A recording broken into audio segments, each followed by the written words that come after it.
and welcome to Corporate League, the Future of Business ISB&M podcast, where we explore the interaction of technology and business.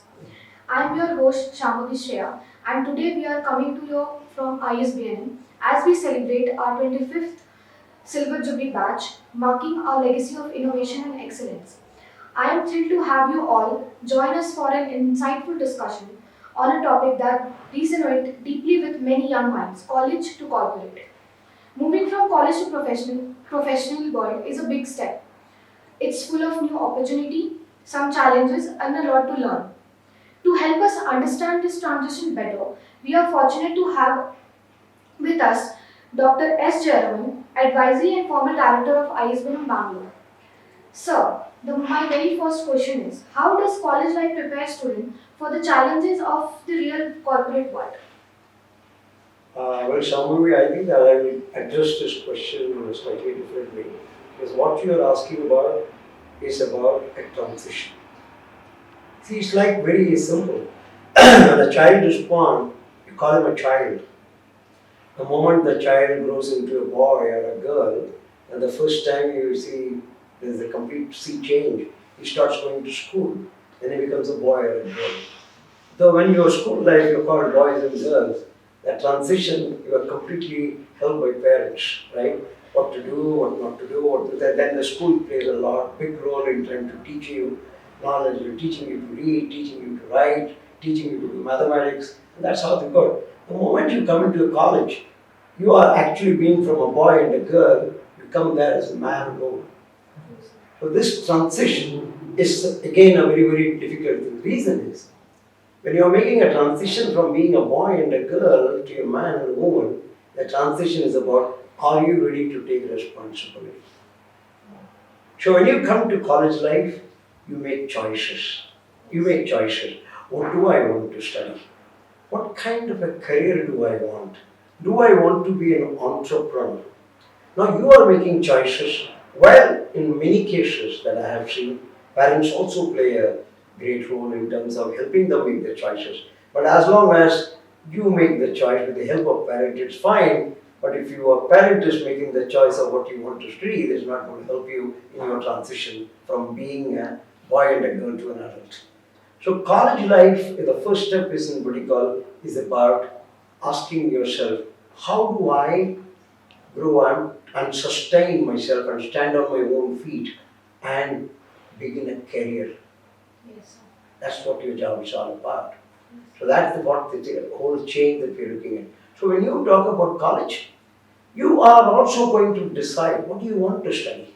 Do I want a career in marketing? Do I want a career in finance? Do I want a career in HR? All these kind of questions you will have on top of your mind. Somebody will tell you this. But at the end of the day, how do you make your choices is very important. Even when you are choosing your choices of your career, you may have to visit a various websites. You may have to talk to people who are already in the corporate world. And that's what happens. When you come into your college, you are exposed and you are in touch with a lot of senior professionals who are already engaged in a career who come and talk to you. They open up your mind as to what are the possibilities. Life is about possibilities. Yes. The whole lot of possibilities that exist in life.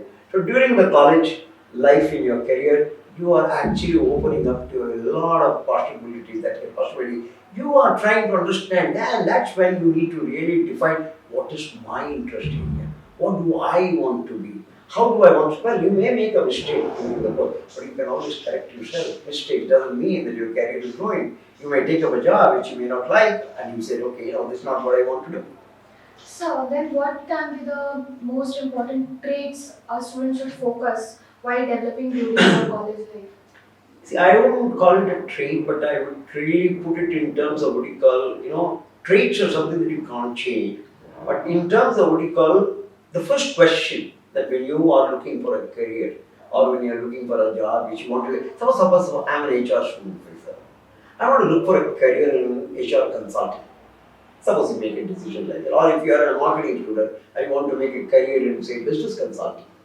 The first question that you need to ask is, what do companies look for in people when they hire you? Right? That's the first question that you need to ask. You ask the right questions, you will find the right answers.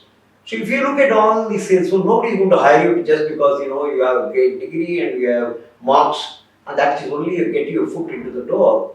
But what value addition can you bring to the organization? This is what the organization is asking. The value addition will come from the skills and competency that are acquired during the course of your 2 years of postgraduate program that you spend in ISB&M or anywhere else for the matter, right? So I think the whole focus should be on not just what you call what I can do, how do I add value to organization, what are the most important competencies that companies will look for. The most important competencies occur. You see there are more than 150 companies who come to our campus Yes, sir. for finals and also for more than 150 come for summer internship also. The first thing that they ask in your JD job description is say, we want people who are well versed in communication skills, listening, verbal and written. So communication skill is a first requirement. Then come leadership skills.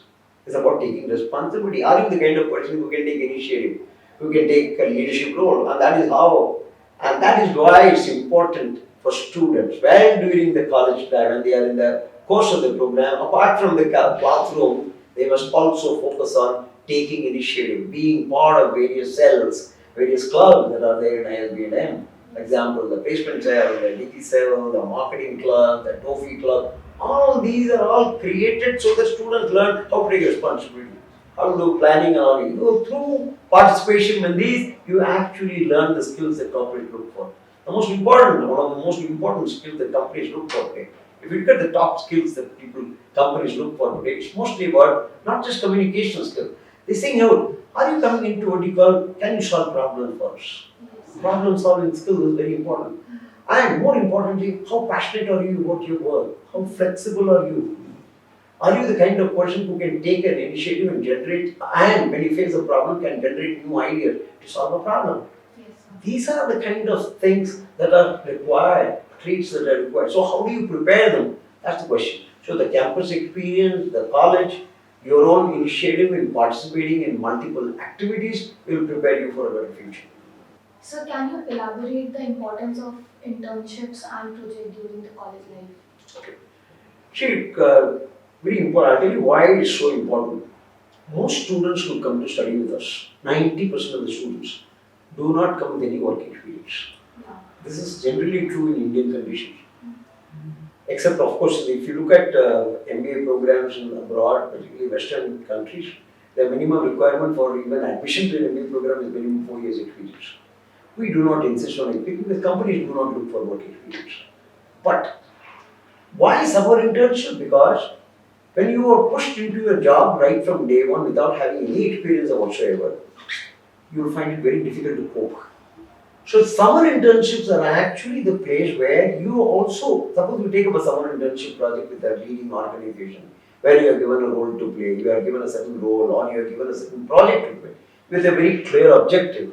You are actually working in the industry environment, learning to meet deadlines, learning to meet, make sure that you are able to what you call, not only meet deadlines but also be able to work with a wide range of people. Suppose he may be inside an organization where doing some work on finance related work, or maybe in the banking and financial services. Ability to go and meet a client, ability to go and what you call actually CP on the field, or you may be in a company which is an FMCG company, where you are to go actually going into the field to sell or to deal with distributors and things like that. You actually get a first-hand experience of what it is like to work in the corporate world. How do you learn to what you call meet deadlines? How do you meet targets? And also many of these problems that you face and you work with people, you learn how to do problem solving, etc. A 2 to 3 month internship is a very, very important one. Second, you talked about projects, which is a very, very important element. Projects actually, suppose you can take a live project with a company for that matter. Actually, what you do is that's where you learn your problem solving skills. When you take up a live project, the company will say, we are having a problem of, that our brand is not perceived very well. We want you to do something. What do you do about it? So you take that problem and then develop a project and send them. What are the kind of things that I can do in order to help this company improve their brand? You maybe will do some perception mapping. Then that's when you learn how to marry concepts with your understanding. What you learn in the class, You actually test it out in a project. So that's the clarity that you will get when you do projects. Life projects give you great amount of what you call clarity, conceptual framework in terms of ability to think, ability to understand why what happens, how does it happen more than anything else, why does it happen the way it happens. For example, brand perception. Why is this particular brand more popular than the other brand? Yes. When you go out and do a market survey, then you realize, oh my God, why is the market share falling? Why are the prices of others compared to equal comparable? Whenever you do these kind of live projects, you actually learn to marry concepts with your practice. That is why an internship and live projects are very, very important in the process of learning from a student. That's when you grow. That's when you grow. Learning makes you grow faster. So, sir, my last question will be, if there's some advice or mantra that you want to give to our students, like they should carry with them as they navigate their journey from college to corporate, what would it be? See, at the end of the day, for me, a student who spent 2 years studying an MBA program and say, no, I am also an MBA, does not give him anything. So I think I always say, MBA also means Mahavikara Admi or Mahavikara Varat. Okay, so I think it's very important that don't place too much importance to that piece of paper that you get. We are not a degree granting institution. We are, as an institution, ISB&M is plays a transformative role in students. I've seen many students. So my first advice to any student coming into ISB&M or any college that they go to study, come with the openness to a completely new experience. Come with an open mind. Okay? There will be a lot of value conflicts that you will face. Because an ISBM is a place where you experience a completely different culture altogether. Because we as an institution value openness to the experience, egalitarianism to a large extent, and be fearless, very important, fearless to experiment. So if you come with an open mind and you are willing to what you call learn fast, being curious, so my only advice to all of them is to be curious, be open to new experience, and you will learn your career. There is no end to what you call the kind of success that you can achieve in a career in IB. Thank you so much, sir, for your time and your words. And it is also exemplified by the complete list of alumni that you see, more than 10,000 alumni that I have seen grow in the last 25 years that I have seen. We are now in the 25th year, right? Yeah, really. And there are first batch that rolled out in 2002, and then 23 years, and you see our alumni. So our process is so good that would definitely guarantee a great career for you if you are open to a new experience.